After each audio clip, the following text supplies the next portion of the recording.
Hello, America. It's Friday, February 19th, 2016, and this should be the news presents The Week That Wasn't.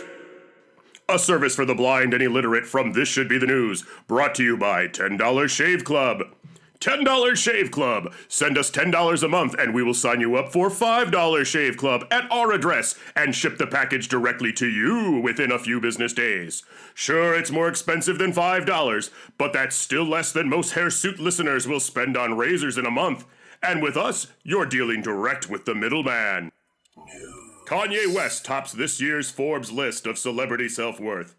Once again, rapper Kanye West has topped Forbes' annual celebrity self-worth list with a staggering self-worth of 47 trillion bajillion thousand trillion US dollars. This shatters the previous record, also held by Kanye, of $999,999,999.67 billion US dollars.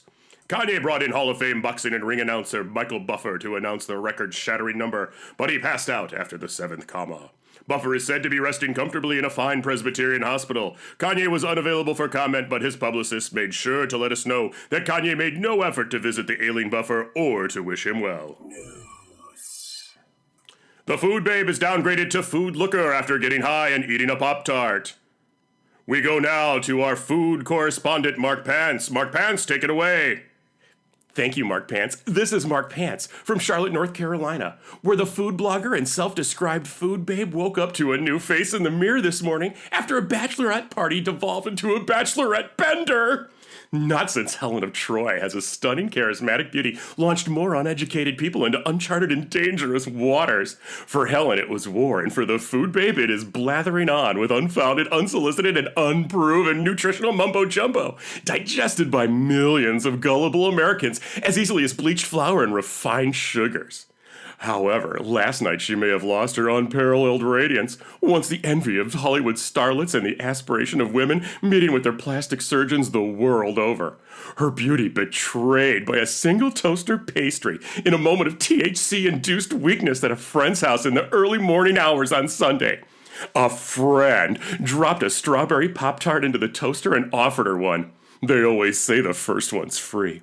Maybe it was the decadent smell of deforestation as the palm oil was heated between two electric heating elements, no doubt powered by dirty coal from a filthy yet rugged plant belching out carbon dioxide like the bad boy Chippendale dancer she saw puffing on an unfiltered Pall Mall behind the club she just been 2 hours before. Perhaps the ding of the toaster was like the siren song. High fructose corn syrup and xanthian gum call you, food babe, and they don't judge. Perhaps it was the thought of unpronounceable ingredients doing unspeakable things in her mouth. Hydrochloride, I don't know. Niacin, amide, monocalcium phosphate, and thiamine hydrochloride all at once. My God, her fans, and certainly her husband, mustn't know. She only remembers the first bite. And the morning she woke up in the guest bedroom, she knew the damage was done. She shuffled down the sun-drenched hallway to the water closet, bracing herself every step for the way for the horror show she knew that she'd meet in the mirror. The ice-cold bathroom tiles welcomed her feet to the grim reveal. She raised a heavy hungover head to meet her new persona.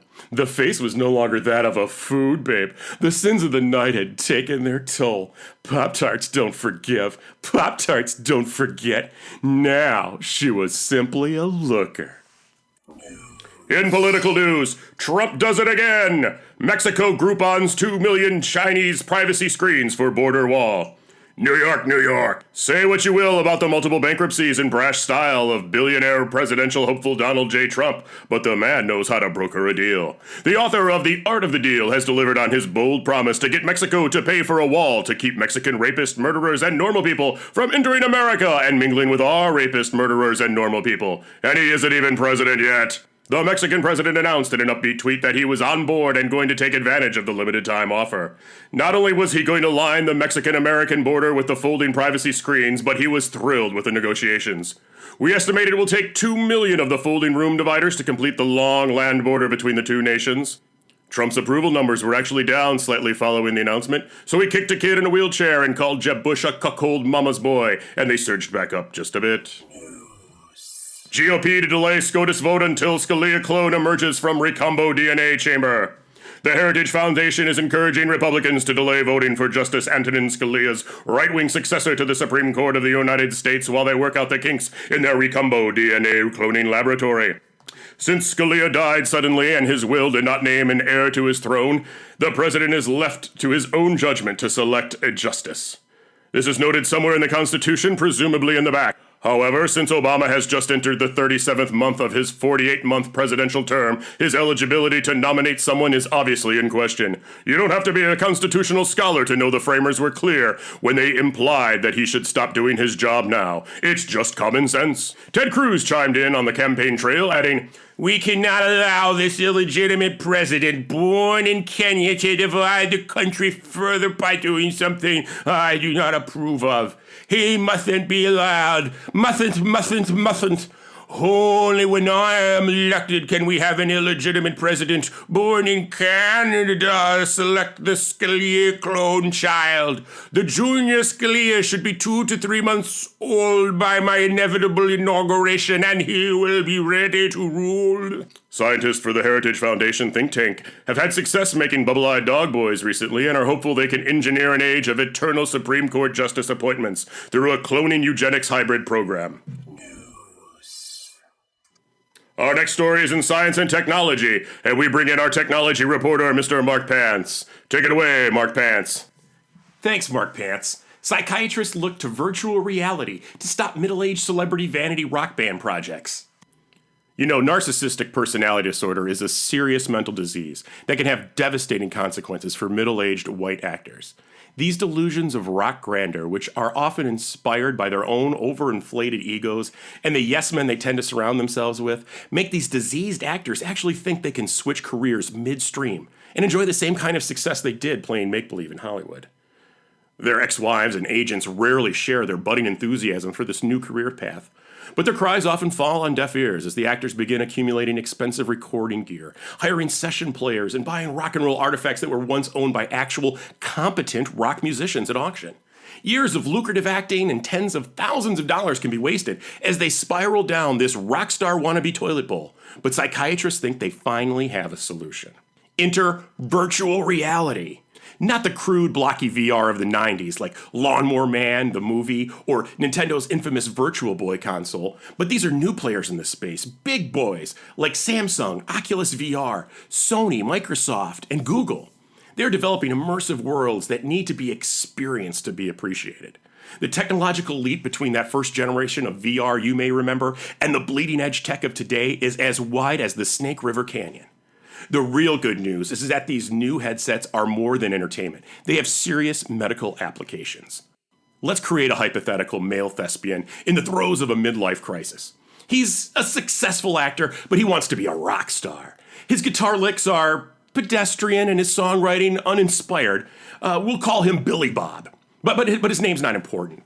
Psychiatrists are working on a program that would give our Billy Bob the experience he is desperate to have without the danger of ruining his reputation, and it won't break his bank account either.